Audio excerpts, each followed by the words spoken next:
Le Caravage a révolutionné la peinture italienne du XVIIe siècle. Une très belle exposition au musée Jacquemart-André retrace la carrière romaine de l'artiste jusqu'à l'exil, c'est-à-dire entre 1592 et 1600, date à laquelle il est condamné pour meurtre et doit fuir. 10 chefs-d'œuvre mis en regard de la vie artistique de son temps. Par le réalisme de ses toiles et un nouvel usage du clair-obscur, le Caravage est l'un des grands peintres naturalistes, mais aussi un artiste au destin mouvementé, comme nous l'explique Kylian Mourcou. Sous ce drap, la fin d'un mystère vieux de 400 ans. Un morceau de crâne, une mâchoire, un fémur. Pour ces scientifiques, voici les restes de Michelangelo Merisi, dit le Caravage, peintre génial et tourmenté, mort dans des circonstances mystérieuses. Plus de 400 ans après sa disparition, le romanesque Caravage fascine toujours. Du dessinateur Manara au cinéaste Martin Scorsese, ils se disent tous influencés par ce peintre italien sulfureux. Né en 1571 dans la petite ville de Caravaggio, il laisse en seulement 18 ans de carrière une œuvre impressionnante qui a révolutionné la peinture du XVIIe siècle. Il est devenu le maître du jeu d'ombre et de lumière qu'on appelle le clair-obscur. Le musée Jacquemart-André propose une rétrospective de sa période romaine avec d'autres artistes italiens de la même époque. Décryptons le parcours d'un personnage ténébreux.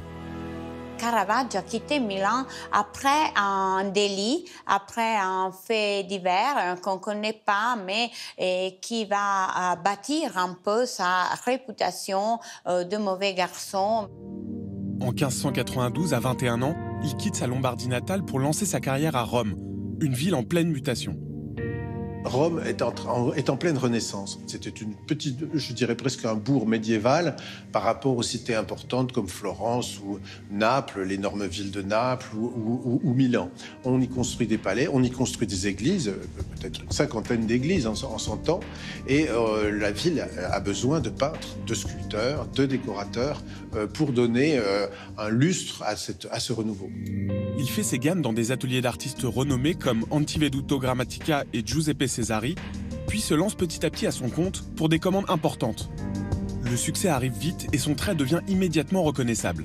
Un style très nouveau qui marie à la fois le clair-obscur, disons, d'origine vénitienne et avec un réalisme très nouveau qui lui vient plutôt de sa formation lombarde. Et de la conjonction de ces deux cultures, d'une certaine façon, va naître ce style Caravage, cette personnalité artistique qui est vraiment hors norme. Autour de lui, il y a un groupe de suiveurs, en quelque sorte, mais même ses ennemis l'imitent, parce que son style s'impose. Avec ce succès, Caravage est au sommet de son art et surtout de son orgueil. Il y a toujours une part de provocation un petit peu chez Caravage aussi. Il est très sûr de son talent, de son génie, il a un pinceau merveilleux. Et pour se distinguer des autres, et pour peut-être aussi qu'on parle de lui, il fait cette peinture extrêmement, on dirait aujourd'hui, rentre-dedans, enfin un peu coup de poing comme ça. Caravage est un habitué des nuits romaines et surtout de ces tavernes, où l'on aime se provoquer pendant des jeux. C'est malheureusement son côté bagarreur qui l'amènera à une nuit tragique en 1606.